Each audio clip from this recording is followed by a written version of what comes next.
Thanks for listening to the Mornings with Carmen LaBerge podcast, made available thanks to support from listeners just like you. Inspiring you to bring God back into the conversation of the day. This is Mornings with Carmen LaBerge on Faith Radio. If we're gonna fly, we fly like eagles, arms out wide. If we're gonna fear, we fear no evil. We will rise. By your power we will go. By your spirit we are bold. If we're gonna stand, we stand as giants. If we're gonna walk, we walk as lions. Hey, good morning again. It's hour 2 of Mornings with Carmen here on the Faith Radio Network. Back in 1966, an American author named Charles Finn wrote a poem. It's kind of long, but it bears reading today. And so it's going to sound familiar to some of you, and to others it's going to be brand new. So bear with me here for just a moment. 1966, Charles Finn. Don't be fooled by me. Don't be fooled by the face I wear. For I wear a mask, 1,000 masks, masks that I'm afraid to take off, and none of them is me. Pretending is an act that's second nature with me, but don't be fooled. For God's sake, don't be fooled. I give you the impression that I'm secure, that all is sunny and unruffled with me, within as well as without. That confidence is my name and coolness my game. That's the water's calm and I'm in command. And that I need no one, but don't believe me. My surface may seem smooth, but my surface is my mask. Ever varying, ever concealing, beneath lies no complacence. Beneath lies confusion and fear and aloneness. But I hide all this. I don't want anybody to know it. I panic at the thought of my weakness being exposed. That's why I frantically create a mask to hide behind, a nonchalant, sophisticated facade to help me pretend, to shield me from the glance that knows. But such a glance is precisely my salvation, my only hope, and I know it. That is, if it's followed by acceptance, if it's followed by love, it's the only thing that can liberate me from myself, from my own self-built prison walls, from the barriers I so painstakingly erect. It's the only thing that will assure me of what I can't assure myself, that I'm really worth something. I don't tell you this. I don't dare. I'm afraid. I'm afraid your glance will not be followed by acceptance. Your glance will not be followed by love. I'm afraid you'll think less of me, that you'll laugh, and your laugh would kill me. I'm afraid that deep down I am nothing, and you will see this and reject me. So I play the game, the desperate pretending game, with the facade of assurance without and the trembling child within. And so begins the glittering, the empty parade of masks. My life becomes a front. I idly chatter to you on the in the suave tones of surface talk. I tell you everything that's really nothing and nothing of what's everything. I tell you nothing of the crying within me. So when I'm going through my routine, don't be fooled by what I'm saying. Please listen carefully and try to hear what I'm not saying. The things I'd like to be able to say. The things for survival that I need to say, but what I can't say. Please hear what I'm not saying. Because I don't like hiding. I don't like playing superficial, phony games. I want to stop playing them. I want to be genuine and spontaneous. I want to be me. But you've got to help me. You've got to hold out your hand, even when that's the last thing I seem to want. Only you can wipe away from my eyes the blank stare of the breathing dead. Only you can call me into aliveness. Every time you're kind, every time you're gentle, every time you encourage me, every time you try to understand because you really care, my heart begins to grow. Wings, very small wings, very feeble wings, but wings. With your power to touch me into feeling, you can breathe life into me. I want you to know that. I want you to know how important you are. How you can be an honest-to-God creator of the person that is me, if you choose to. You could break down the wall behind which I tremble. You can remove the mask. You can release me from the shadow world of panic, from the lonely prison. Please choose to. Don't pass me by. It's not going to be easy for you. A long conviction of worthlessness builds strong walls. And the nearer you approach, the blinder I might strike back. It's irrational, yes. Despite what the books say about man, I am often irrational. And I fight against the very thing I cry out for, the thing I need most in the world. But love is stronger than these strong walls. In this lies my hope. Please, try to beat down the wall today with firm hands that are also gentle. For this child is very sensitive. Who am I, you may wonder? I'm someone you know very well, for I am every man you meet and every woman that you meet today. I read that today because 1966 is a long time ago, and yet what Charles Finn says about the masks that we wear is true. People are hiding behind superficial, phony masks today, and they're playing a game, and you and I know the truth, and you and I possess the love and have the kindness, and you and I are called and sent and empowered to keep going back, even when folks respond with anger and unkindness because they have lived behind those strong walls for so long. We have got to learn to hear what they're not saying, but they'd like to be able to say. But for whatever reason, they can't say because they've been prisoners of a war for so long, they don't even know they're living inside the enemy camp. But you and I know, and we see, and we hear. So this is going to be one of those, let those who have ears hear, and that those who have love and been loved, so let us love. Our friend Elizabeth Neumann is going to join us next. We're going to talk about some of the threats from within and the threats from without, and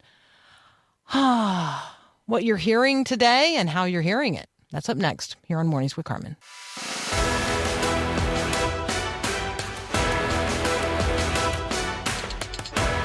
Elizabeth Neumann is keeping an eye on all the things that you and I ignore most days. She's a security analyst. She serves with the Moonshot Group, and she's a friend of this show. She's got a forthcoming book entitled Kingdom of Rage, The Rise of Christian Extremism and the Path Back to Peace.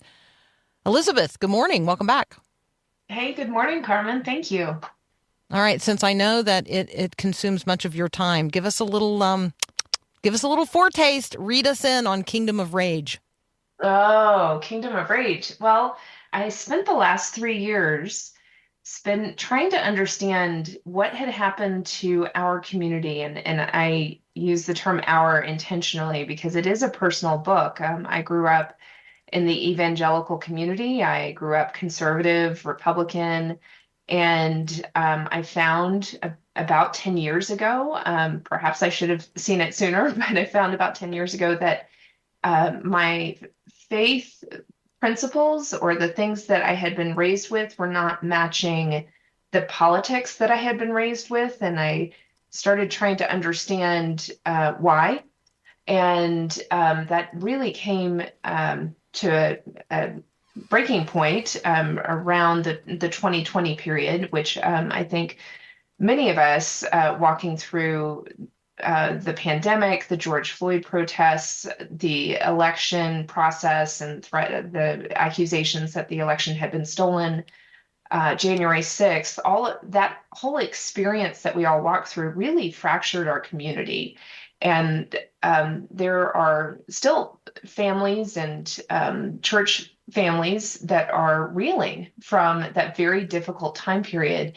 And I was trying to understand how that happened, how we diverged on such different paths, how we had some of us who I think are adhering to biblical principles and practicing the way of Jesus, and others that became very focused on obtaining power and obtaining, kind of a clinging on to the way in which they thought life was supposed to be in the United States, and making an idol out of our country and the power our demographic had in our country. And so the first part of the book is applying my lens, my counterterrorism lens, to what has happened in our community, and hopefully helping show why I have concerns, that the fracturing in our community, is painful as it has been relationally, is also dangerous because a very, very small, but definitely a portion of our community has embraced narratives that are the precursors to violence. They've embraced extremist narratives. And I use that term very precisely. I think in our country these days, we throw around these terms, whether it's extremism or terrorism, radicalization, and we don't actually anchor them in what they actually mean. So I'm very careful in explaining what I mean by extremism, and try to show how our community has embraced certain pieces of that definition. And for a small percentage, they've gone the whole way and embraced this idea that hostile action is necessary. And the second part of the book is, what do we do about it? I think the good news here is, one, after 20 years of terrorism studies and trying to understand why people radicalize, we actually have a really good evidence base now that helps us identify what protective factors we can build in our community, what protective factors we can build in our children, so that we are more resilient to the tactics that extremists use to recruit.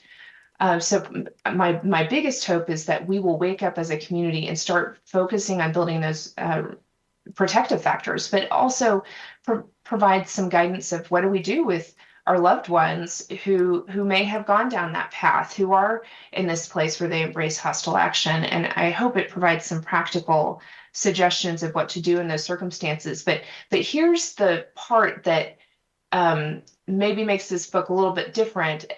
As I was learning about this evidence base, this started for me about 10 years ago, like, how do we prevent more violence in our country was kind of the question that was driving me. What I discovered is that the answers are inherently biblical principles. They're inherently answered by Jesus. So I think the church already has the answers. And what I'm hoping to do is really more of an empowerment and encouragement to our community. We know how to do this. We know how to walk the way of Jesus. And it is by walking the way of Jesus that we actually can build those protective factors, and we can reduce violence in our community. So that's the book in a nutshell. And it's certainly, there are parts of it that are dark. And Carmen, you've heard me present on these topics before. It's very sobering to see where we are as a country. But I do have tremendous hope that what we're seeing right now in our churches and in our communities is a desire to get back to the basics. If we could walk the way of Jesus, not just tout, coffee cup Bible verses, but actually walk his way, we would be a healthier, more resilient community. All right, we're going to make the connection here between the conversations that are taking place in Congress related to TikTok, and I'm going to make the connection here at this point. Do you know how to build protective factors into your kids' lives? Could your kid be recruited to believe extremist ideas? Have they already been? And if so, how did that happen? TikTok is a part of this conversation. We're going to ask Elizabeth to reflect on TikTok as a security threat and the threats that go beyond the scope of maybe even what is being talked about in Congress. There are threats. They are real. They are foreign and domestic. And we, as people of faith, need to be guarding against them as best we can. So that conversation up next here on Mornings with Carmen. 150 million people. 150 million people actively use one particular app every month in the United States of America. I want that to be the Faith Radio app. How about you? If you're wondering how you could be encouraged in your faith at any time, anywhere, well, I got good news for you. There's literally an app for that. You can listen to Faith Radio live, any show on demand, no matter where you are at any time of the day or night. Download the free Faith Radio app right now. It's super easy. Just text the word app to 877-933-2484 and click the link. Let's connect faith to life.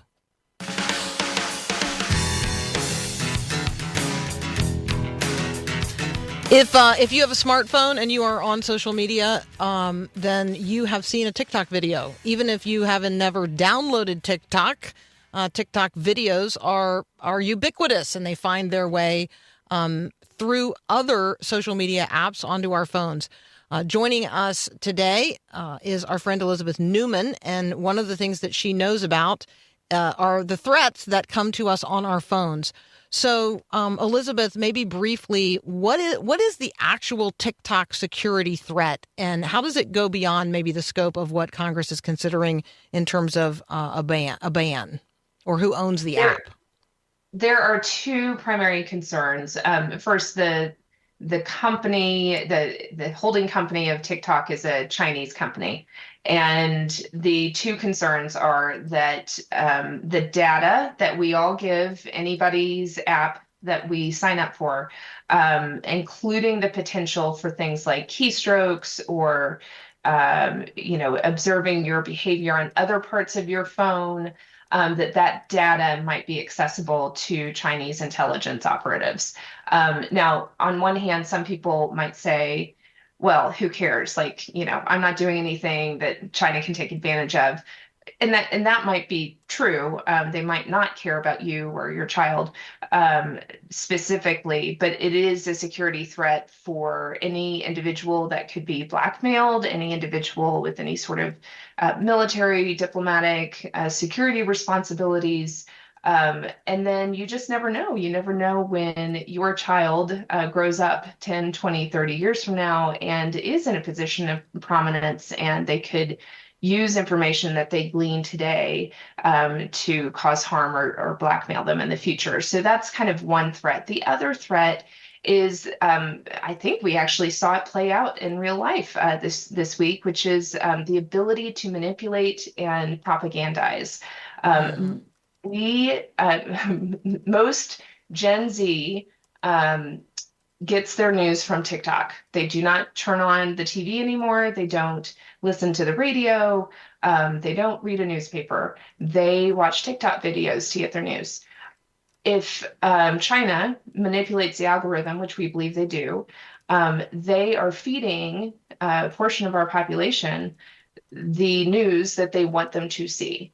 And China, Russia, even Iran have been in the game of trying to manipulate the American populace for some time. I mean, honestly, that particular craft of warfare goes back millennia, the idea of trying to propagandize and manipulate a population to achieve your aims. But the particular iteration of it has been going on for over 10 years now.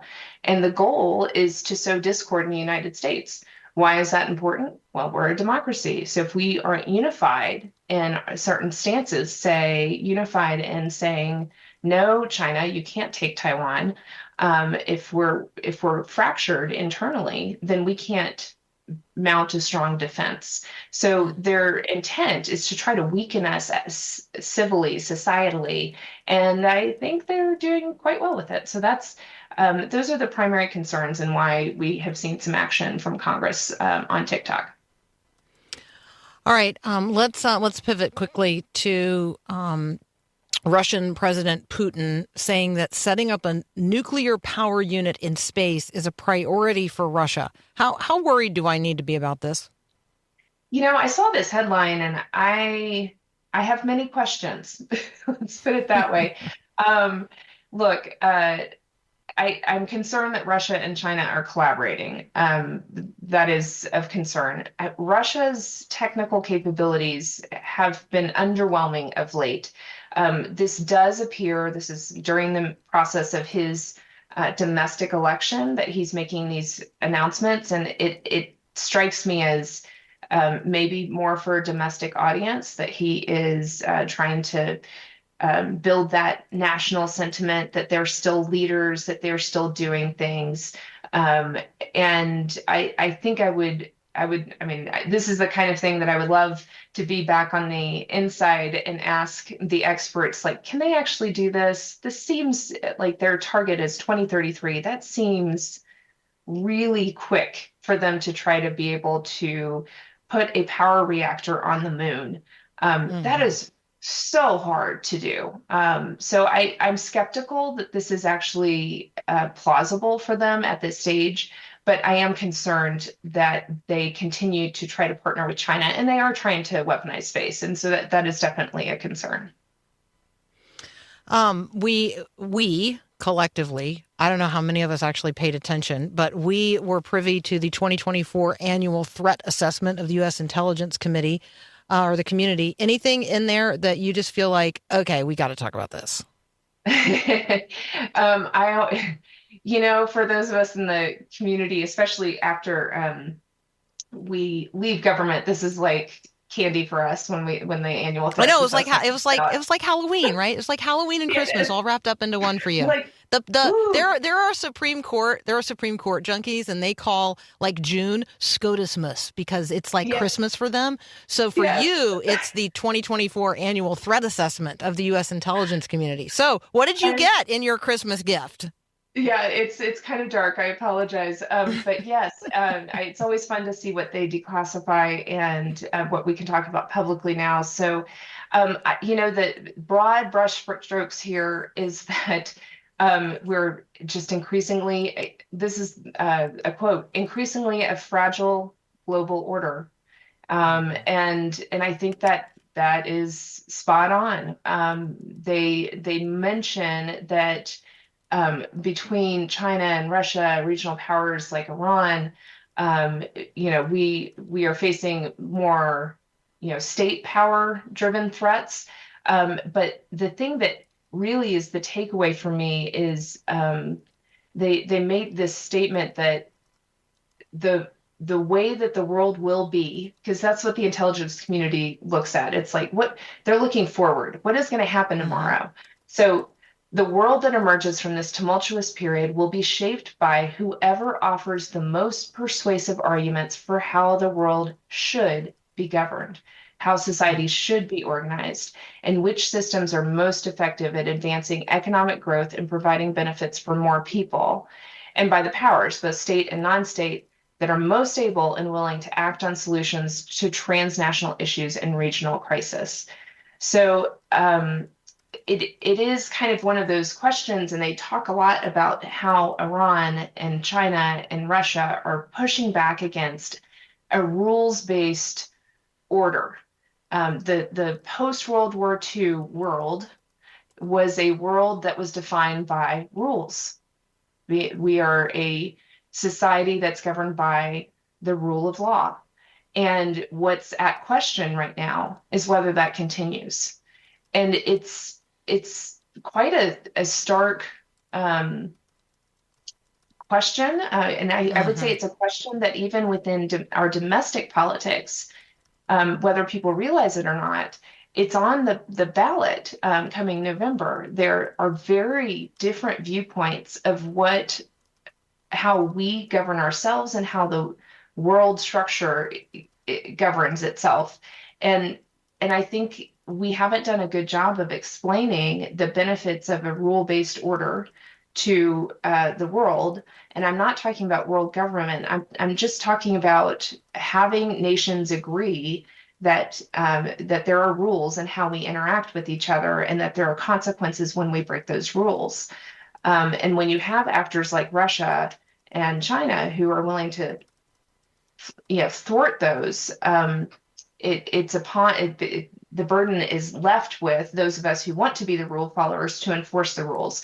So there's some big questions here that they're posing, that there's no guarantee that this system that we currently live in continues. So that's like maybe the big macro picture. I will tell you the headline that caught my attention out of the hearing actually came from Director Ray, and he was noting his concern with increases in people who are on the terrorist watch list, being Crossing coming the across southern border. the southern border.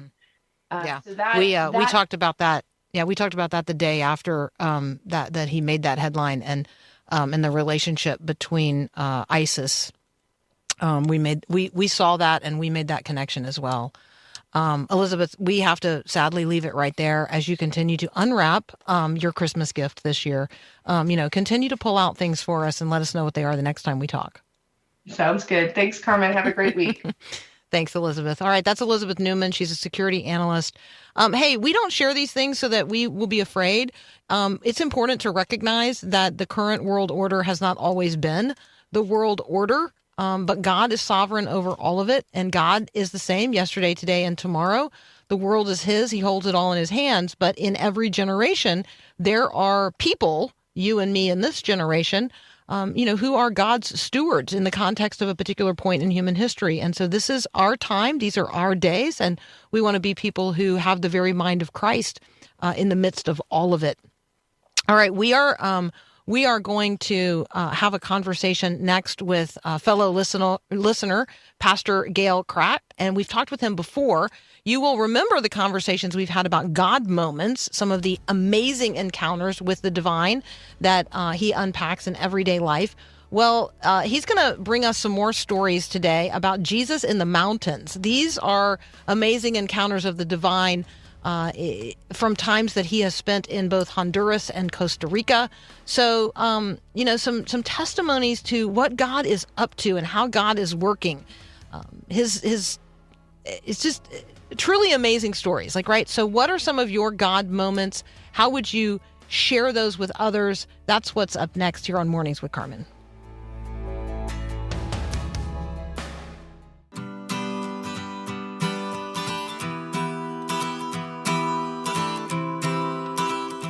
Our friend Pastor Gail Kratt is back today. Good morning, Gail. Good morning, Carmen. How are you?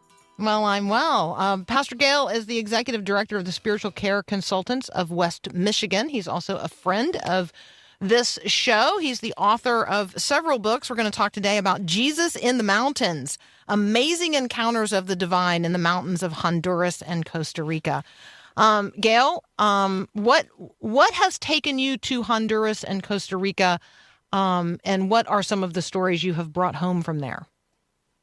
Well, one of the things is I never thought I was going to go back to the mission field. There was like 18 years of silence. One visit to the mission field and nothing. And then one Sunday I was in Shekinah Revival Ministries in Holland in this church up front by the senior pastor, and we both had our hands up raised. We were worshiping God, and all of a sudden he walked over to me and he said, hey, how would you like to go to Honduras with me? And I go, what are we doing there? And he said, General Convention. And I go, okay. So actually the God moment up front with him, he said the Lord told him to take me to Honduras. And so that was the beginning of flying to Honduras to start a 9-year journey with that country, which this year I was just taken in as an international consultant to the 54 Casa de Dios Church Network. But a week, 2 or 3 weeks after being with him, the Dr. Spindler from Presbyterian Church invited me to go with the medical team to Costa Rica. So suddenly, after 18 years, I had 2 people invite me back into the mission field, and we've been going ever since. I think there's been 18 trips since 2015. Wow, that's amazing. So people love to hear you tell the stories, which is what you do in the books. Stories of supernatural provision, healing, favor, divine acts, divine appointments. I mean, God moments. That's what you call them. We like that language. So, so take us there. Tell us a story. Chapter 11 is I call it the miraculous connection, because one day I was sitting in my office seeing clients, and the lady that I was seeing was telling me that she was a little estranged from her father, and that he had lived kind of a rough life, but now he's come back to Jesus. And I said, well, where does he live? Now she's from Grand Rapids. She goes, he lives in Honduras. I said, what? Where? She said, around La Ceiba. I said, well, I go there every year. She said, well, he's pretty sick. He's half paralyzed. He has Parkinson's. He can't walk. He really needs a miracle from God. I said, well, I think I'd like to visit your father when the next time I'm in the country. So I called my team down there, and I gave them his name, phone number, and address. And they actually went down and began to visit him. And then the next time I was in Honduras, we drove an hour and a half to meet Mr. Walker. That's what we call him, Mr. Walker. Great gentleman. In fact, he called me when we were on the road. Are you going to get to my house yet? And I said, hey, sir, we're on the way. Got about a half-hour drive. We're in the middle of nowhere in Honduras. So we arrive at his house in a little village, and we brought 10 people with us, and he had 10 people he had there, which meant 20 people in the house. And we got into that home, and you could feel the presence of the Lord, and the Lord was with us, and we began to really pray and seek the Lord. And so then he come up to me. He wanted me to pray for healing, and someone had to help him stand up, and he was taking a big, long explanation of how sick he was and how he can't walk and all this stuff. And I'm like, man, I don't know if I need the long explanation. Maybe we just need to pray. The longer you talk, it affects my faith, with all the things you got going on. That's a good line right there. The longer we talk, it affects my faith. I was sitting yesterday in worship. We were supposed to be having a prayer meeting, right? And we're like 45 minutes in, and there hadn't been a prayer yet. And I'm thinking, yeah, this is a problem. This is a problem. We're going to have a prayer meeting. Issue. And we're like, we're all talking about the issues, but nobody's praying. Yes. Okay. So go ahead. We talk too much. We don't pray enough. What happened when you got down to the praying? Well, what happened was the whole team got around him. We anointed him with oil. He's still shaking. He can barely stand. We prayed and we prayed and we prayed, and nothing happened. So they helped him take a seat at the table. So while we were standing there talking, all of a sudden I noticed he began stomping his feet. I'm like, what? So I got my camera out and I videoed.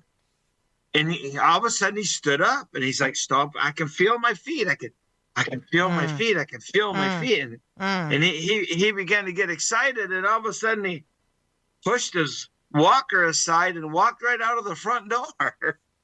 Amen.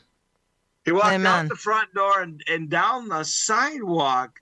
The Lord healed him with no one around him. The Lord touched him while we were watching. Our prayer time was done, and the healing happened afterwards. And when the team saw what was happening, they got on their knees and cried out, Santo, Santo, which in Spanish, in English means holy, holy. And the team began to really pray as he began to walk and express, like the lame man at the gate, beautiful walking. And he hadn't walked for a long time. And I think that's the last time he used his walker. And then we FaceTime his daughter in from Grand Rapids to look at her father now standing up and walking. And they had a tearful moment. And she gave me a gift to give her dad. The gift I was to give him was a hug. So I went down to give her father a hug, and everybody's rejoicing in the home.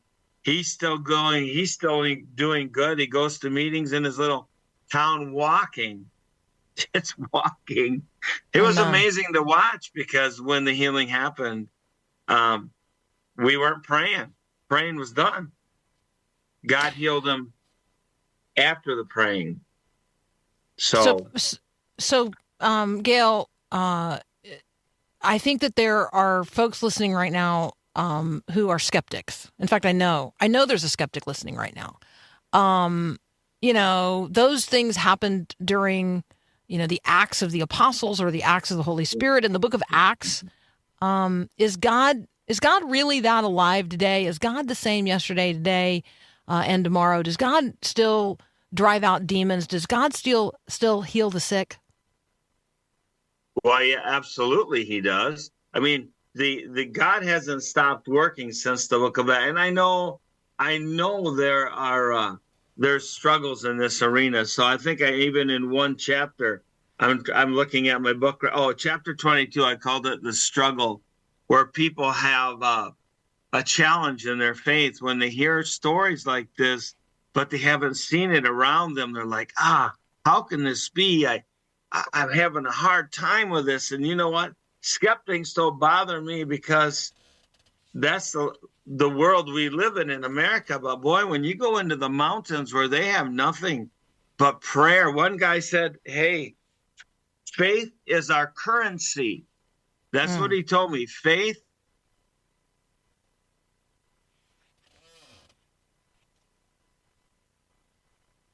I didn't know if you lost me or if we lost Gail. All right, we're going to reconnect with Gail. I actually had written that down. Faith is the kingdom currency. Faith is our currency.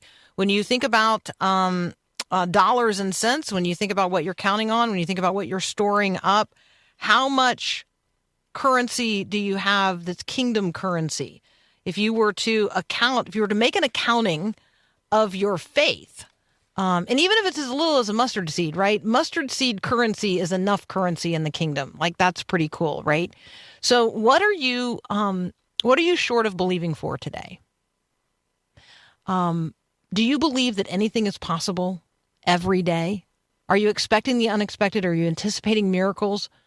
Do you believe that with God all things are possible? What are you skeptical of today in terms of God's ability to do or his willingness to do?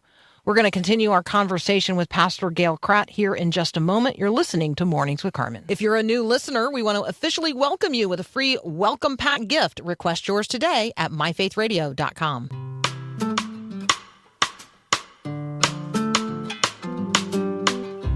We're continuing our conversation with Pastor Gail Kratt. We're talking about his most recent book, Jesus in the Mountains, Amazing Encounters of the Divine in the Mountains of Honduras and Costa Rica. If you were to, make an accounting of your God currency, of your kingdom currency, we would be talking about faith. Gail, that's what you were talking about when we lost our connection there for just a moment. When you talk about faith as the kingdom currency, what does that mean? Tell us that story. Well, I was asking Apostle Wilford from Honduras, why do we see more miracles there than we do in America? It was my question. And he said, well, faith is our currency here. Faith is the only thing we have. When you're in the mountains of Costa Rica and you're having a medical issue, I hope you can pray, because the ambulance is not going to come. Okay? Because they don't have the health care in those areas. Like, we can call an ambulance and have someone praying for us, but they don't have it. He said, that's the only thing we have here. It's faith. And I want to speak to the skeptic, because I think it's important, because I used to be a skeptic myself. I used to not believe that this stuff happened anymore. I grew up in a denomination that taught differently. And when I read the book of Acts, I came to the conclusion that why would Jesus start the church one way and at the end of the book of Acts stop? He's the same yesterday, today, and forever. So up there, faith, when you come to preach, they put a demand on the gift that God has given you, and they believe God for themselves. And when they're coming up to get prayer from you, they're not believing that you're going to heal them. They're believing that the Jesus you serve and the faith you serve, as we connect our faiths together, that through Christ, they're going to receive healing. Tell us the story from chapter 17. The gringos are here. It's not really a super complimentary thing to be called. But the gringos are here. Yeah, I like it. So the two top gang leaders in Terrazas got saved, and they required their gangs to come together for a meeting on the streets in Terrazas, a place that the police won't even go. And they told their gang they had a message that they wanted them to be listening to. And so all the top song artists from Costa Rica is going to be there. And in the middle of it, there's a 10-minute window for someone to give the gospel, and they chose me. So I'm like, we're going into this extremely dangerous area, no police. And it was me, Dr. Carlson, and Angela, a nurse. And we were coming into this big crowd, and someone on a loud microphone said, "The gringos are here." And I went, oh, my Lord. The last time I heard gringo was gringo go home, and it wasn't a good term. But this time it was more of a term of honor, and they had us come to the front row. They had these big walks, and they were cooking eggs, and they invited us to sit down. They brought us eggs and coffee, and I was the guest speaker, and I had nothing. And I realized really quickly the song artists were the top Costa Rican song artists, and I was sandwiched right in the middle of that. So the Lord had me tell the story called The Drug Dealer and the Preacher. And to make a long story short, 25 people on the street gave their heart to Jesus, like 400 people. Most of them were gang members, drug addicts, prostitutes, and hitmen. That was my congregation that day. Maybe I need to say that again.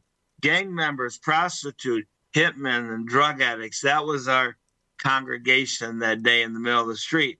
Well, after we get done preaching, there's a lady grabbing my arm, "Senor, senor," and she's wanting something from me. And I said to my interpreter, "What does she want?" She said, "That house across the street, that's her home. Her whole family wants to get saved, and they need healing. They want you to come to their home." I go, "Are we going?" She goes, "We're going." And what happened? Or did we lose him? Hello?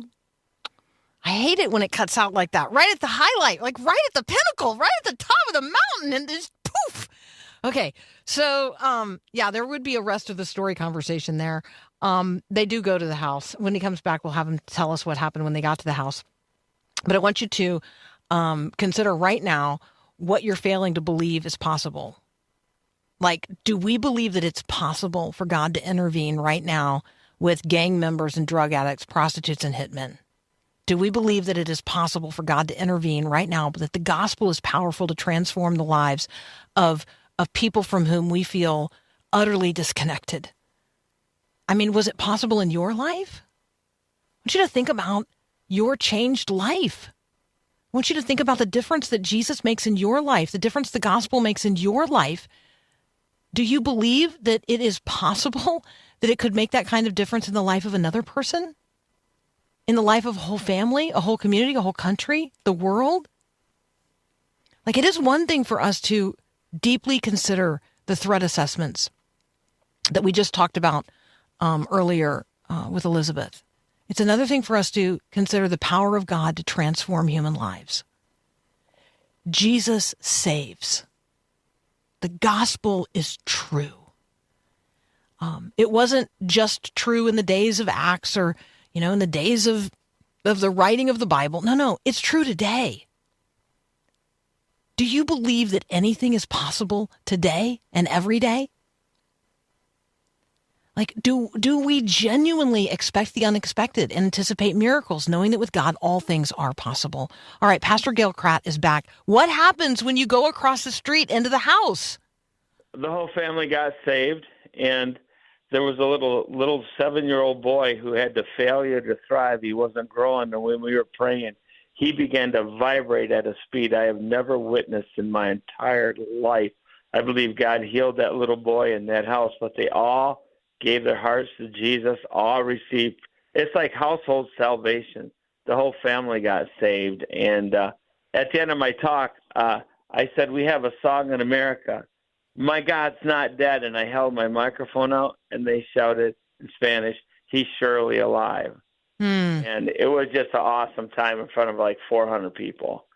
And when they asked me to be the speaker, I said, "Hey, do I look like a gang speaker to you? You know, I'm a gringo, I'm white, and gringos are," and our security was the Motorcycles for Jesus. There was a Christian motorcycle gang came in, and they were our security. They went into the bunkers, and they pulled out the drug addicts, the prostitutes, the people into the street so they could hear the message of salvation. And their leader came up to me and said, "What are you doing here?" When we first arrived, I said, "I'm your guest speaker." He goes, "Okay." He didn't even smile at me.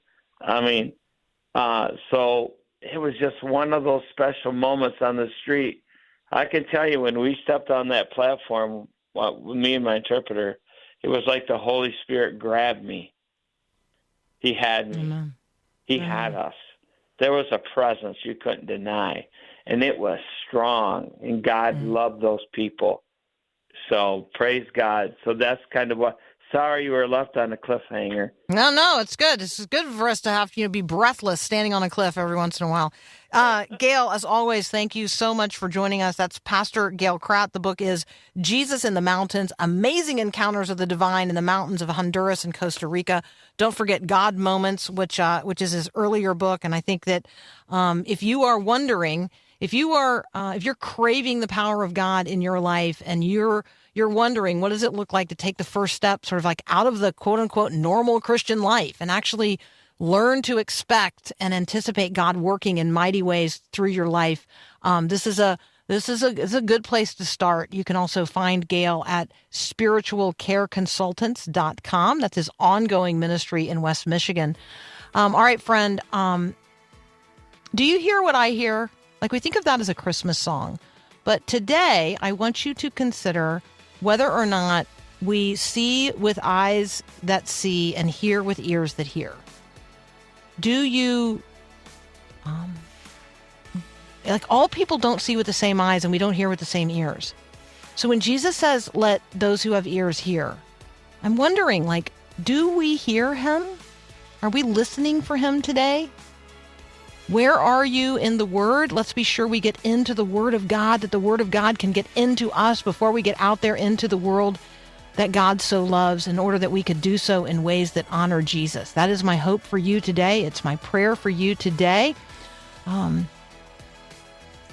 Let's be tuning our hearts and our minds, our eyes and our ears to Jesus, because he is alive and working, the same yesterday, today, and tomorrow. Have a great day. God bless.